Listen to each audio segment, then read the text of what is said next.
ます。こんにちは、ポテト営業でやっていきたいなと思います。よろしくお願いいたします。今日はですね、キック力でパススピードが変わるのかやっていきたいなと思います。前回の動画見ていただいてますでしょうかね。他にもですね、様々コメントもいただきまして本当にありがとうございました。パススピード変わってないの、そんなコメントも結構ありまして、で前回あまり細かくやらなかったんですよね。というのもですね、その前の時ですね、グラパーの検証の時に見るに明らかに変わっていったわけですよ。比べる必要がないぐらい変わっていったわけですね。でキック力の時もですね、これをかなり期待してしまっていたんですね。でそれの結果明らかな違いはなかったのであんまりやんなかったんですけど、確かに考えてみたら使用感として変わってる気がするし、本当に変わってないのかみたいなところをですね、細かく、やっていきたいなと思います。そしてちなみになんですが、前作でやった時はですね、これはね変わらなかったんですよ。なのでそれも踏まえた上で見ていきましょう。はい、検証方法ですね。検証方法はトレーニングモードで使っていきます。キックオフでゴールキーパーにパスしていくとペナルティエリアまでの時間を測っていくような形です。1秒間60個まで測定をしていきます。今回使っていく選手はレオンでやっていきたいなと思います。パスは固定した状態でですね、キック力77から97、これをですね見比べていきたいなと思います。まずは77から見ていきましょう。このレオンも初期値でパス83まで上がってますからね、それなりにパス精度は高い状態で、実際変わるのか、ここが今回は注目ですね。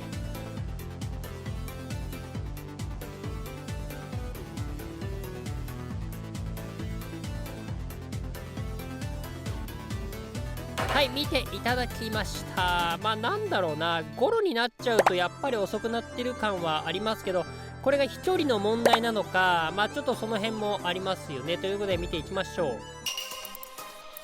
まずはキック力を最大ですねまで上げて95にしておきます。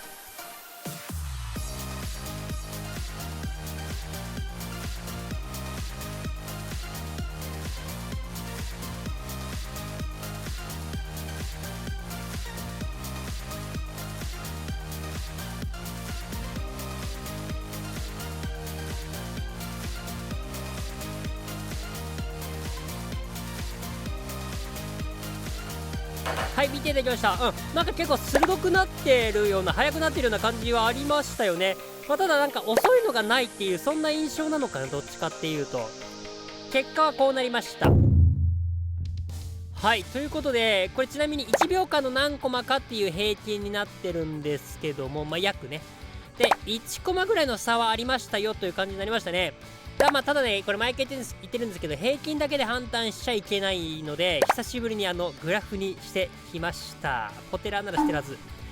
はい、ということで、まず見方からいくというと、ここが1秒間何コマかで、この四角がですね、実際のスピード、色が濃いほど何回も記録してますよっていう感じ。で、このバッティングがですね、平均値という形になっておりますよというところですね。ちょっと詳しく見ていくとですね、やっぱりここ、遅い記録がないですよね。でたまたまとも言えるんですけど、これ複数回あったと考えると、時々起こり得ちゃうことなのかなっていうのも言えますよね。であとは最高速はねそこまで変わらないとも言えるし、この1コマが案外でかいとも言えるんですよね。ちょっと見ていただきたいんですけど、やっぱねドリブルと違ってね、この1コマってボール1個分ぐらい最大でね、違ってくることもあると。もちろん後ろの方で見たらねそんな変わんなかったりするんですが、そんな違いがありますよって感じですね。はい、ちょっとね見比べてきたんですけど、上が97になってますけども、このまず早めにバウンドしちゃうところ持ってきたんですけど、この後なんですね、これ97はホップしてて77の方ゴロになっちゃってるの分かりますかね。こういうことがね結構ね97ほとんど多かったですね。なのでゴロにならずに減速しないという形が多かったということですね。インパクトパスも気にならん。はい、ということでやってきました。コメントでもね流れの中でやった方が結果出るんじゃないかって言ってる人もいたのでね、こういうところでも結果見えてくるかなというところですけどね。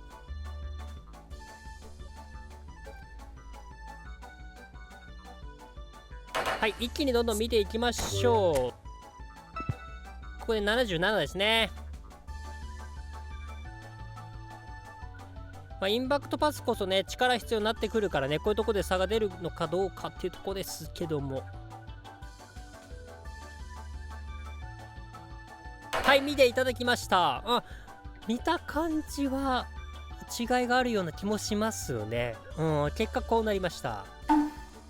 はい、右側がインパクトですね、なってますよという感じで、はいはいはい、やっぱりここも2コマ近く速くなってますね。やっぱキック力高い方が速くなるんですかね。グラフで見るとこんな感じになりました。こう見ると結構違うな。ただね、見ていくと97の方が結構ね遅い記録もあったんですよ。これ意外でしたね。単発だったといえば単発なんで、たまたまとも言えなくはないんですけどね。ポテンシャルとして遅くなることはありえるという形ですかね。ただこういったところを見るとですね、明らかに速くはなってますよね。4コマとかそれぐらい差がついてますからね。はい、というところですね、これぐらい差がつくということも分かりました。ということで結論、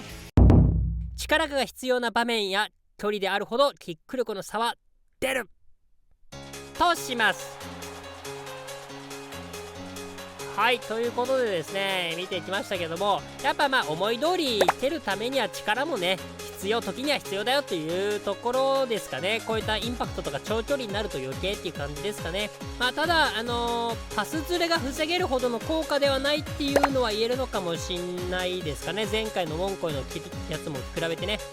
キック力が上がるとパス精度は上がらないけど長距離とかでも難なく蹴れるようなね、力がつくよっていうそんなイメージなんでしょうね。どう捉えるかなんですけど、数値で見ちゃうと誤差に感じるのも事実ですよね。冷静にこれキック力20上げて1コマしか変わらんっていうのもかなりコスパ悪いですから、キック力で確実に変わるのは間違いないんですけど、そのためだけに上げるのは非現実的なのかなみたいな感じはしますよね。副産物的に上がってたら嬉しいよね。そんな捉え方がいいのかもしれないですね。パスをね通したかったらですね、純粋にパス上げた方が話が早いかなっていうそんな感じがします。本当にここは雑談なんですけど、このグラフめっちゃ分かりやすくないですかいや自分で言うなよみたいなねところはあるとは思うんですよ。分かるんですけどね、分かるんですけど、やっぱこれ良くないですか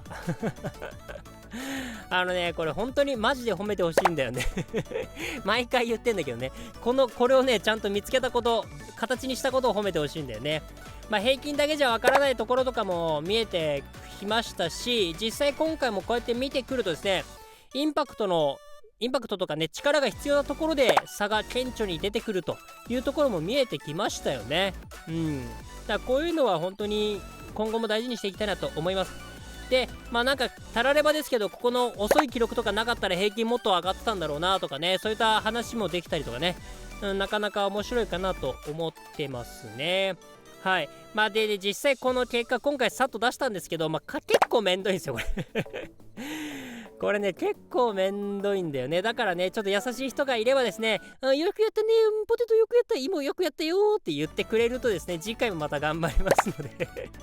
そんな単純にできてますので、私もね、よろしくお願いいたします。コメントいただけたら嬉しいなと思います。よろしくお願いいたします。はい、ということで以上の結果を見てですね、皆さんがどう捉えるかも聞いてみたいなと思いますので、ぜひコメントいただければなと思います。はい、ということでいかがだったでしょうか。皆さんこの結果どう思いますでしょうか。皆さんのご意見ご感想クレーム等々あればですね、コメントで教えていただければなと思います。年度内2万人を目指しておりますので、この動画良かったら、桜井さん面白かったなと思った方はですね、高評価チャンネル登録していただけるとすごく励みになります。どうぞよろしくお願いいたします。ということで今日ねパススピード見ていきました。いやでもね今回はちゃんと差が出てよかったですね。本当に皆さんのコメントのおかげでございます。ありがとうございます。タレントポイントね無料も終わっちゃうんで、ちょっと明日もう一本ね頑張りたいなと思いますので、よろしくお願いいたします。次の動画はこれで終わりたいと思います。また次回の動画でお会いしましょう。バイバイ。